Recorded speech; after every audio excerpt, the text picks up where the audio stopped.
kind of shrug our shoulders, gulp, and make a takeout double. You know why? We don't think takeout double is a great bid. We think pass is worse.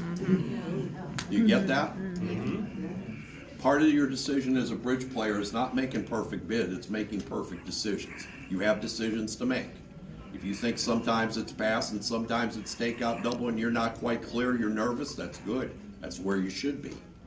You're going to be in positions. We don't always give you the prototype, the easy one. We make you sweat it out sometimes, make some decisions. When you have the perfect shape, that's a reason to be bullish, right? There's no suit that they can bid that's going to be bad for you, is that right? That's a reason to be more aggressive. When you have flawed shape, that should make you a little more fearful. Because if you have a short suit, where's the one that partner is most likely to bid? That's right. Now, if it's flawed diamonds, you're not so worried about that because you know partner will try real hard to bid a major, correct? But when it's flawed major, you should be nervous because you know what likely is going to happen. And you're going to be nervous and it's going to get scary. So when you make that takeout double, North advances that preempt. He sees the non-vulnerable status. He knows he can afford to go down some against your probable game, right? He's so weak. Your partner open 3 isn't good enough to open 1, and you have very little value in the north hand. So you know for almost certainty that East-West can make game, correct? Now you're up against it, East. You're right, you have a fit in both majors. Do you have enough to make game? Well, if partner has some extras, it's good enough, right? But if partner has the minimum, it's kind of nervous, correct? So you might, instead of responding in a suit, respond with double, saying, partner, I have values. I'm not sure what to do here. Can you help? Double is not a penalty bid. There's no chance you have enough trumps to be doubling 5 clubs for penalties based on your trumps. It's a value thing. Says partner, I got stuff to mix it up. I'm not clear whether we need to defend or bid.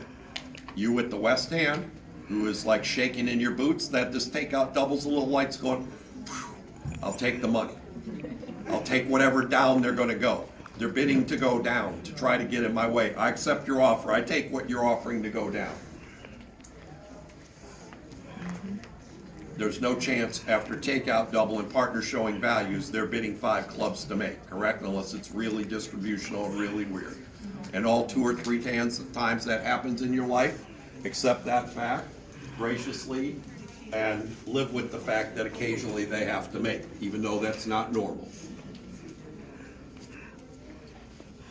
Last but not least, I want to talk about how the other side copes with a takeout double. Please remember these because they're considered standard. If you didn't get the memo, this is your big chance. You got it now. If it goes 1 heart double, you have to understand you don't have to bid anymore. Your partner gets another chance to bid. Remember, the whole reason you bid with 6-point hands was to make sure a partner got another chance to bid. When it goes 1 heart double, you don't need to bid anymore. They have another chance to bid. So you don't need to scrape up a bid when you don't have one. If you have one, make it. So if you bid a suit, it shows some points. If you bid a no trump, it's usually like 8 to 10. It's not the usual 5 to 10. Remember, if you had the low end, you could have just passed. If you have a good hand, unless you play some convention, redouble is your only call. So when you fail to redouble, showing 10 or 11 points or however many you play redouble as, you denied holding a hand that good. There's no recovery if you don't redouble. Does everybody get that? If you have a good hand and fail to redouble, partner will never believe it. You denied it when you didn't redouble. Period. There is no tomorrow. You don't get to pretend, well, later on, well, I was doing all this bidding. Well, you already said your hand wasn't any good. You put a ceiling on it when you failed to redouble. When you redouble, you put a floor in, right? I got at least this, I could have more. Does that make sense? Does it deny support for partners? Only if you play conventions. We know many people play Jordan or other things. That's why I said if you're playing conventions, this has a different meaning. But if you don't play conventions, it's a black and white choice. Any good hand has to start with redouble. Failure to do so says your hand can't be that good. Yes? Chris, what do you call a good hand? Close to opening, 10, 11 points? 10, 11, yeah. Okay. The flatter it is, we tend to like 11. If it's more shapely or whatever, we might do it with 10. Okay, thank you. Depends on the nature of the values. If it's all queens and jacks, we're probably closer to 11. If it's an ace and 2 kings behind the bidder, we're more likely to start redouble. Chris? Yes, I please. have a question on the very, the top one where the north has the space of queen, 10, 7. Yeah, the top example, okay? Where you suggested the best bid was a Q bid. Yes. I'm taking a look on the front sheet now, where you talk about when you go directly to game. Yep. How do you know a partner with the west hand has 4 spades or 4 hearts when they made a takeout double? You don't. Like I said, if partner has the prototype where they have 4 cards in every suit, it probably doesn't matter what you bid. When they have the flaw hand, it makes a great deal of difference that you take the trouble to start with the Q bid. That's why it's required. So because you have 4, 4 in the majors, it's a better bid to keep. It's a better bid every time you can make it, Okay. because you don't know.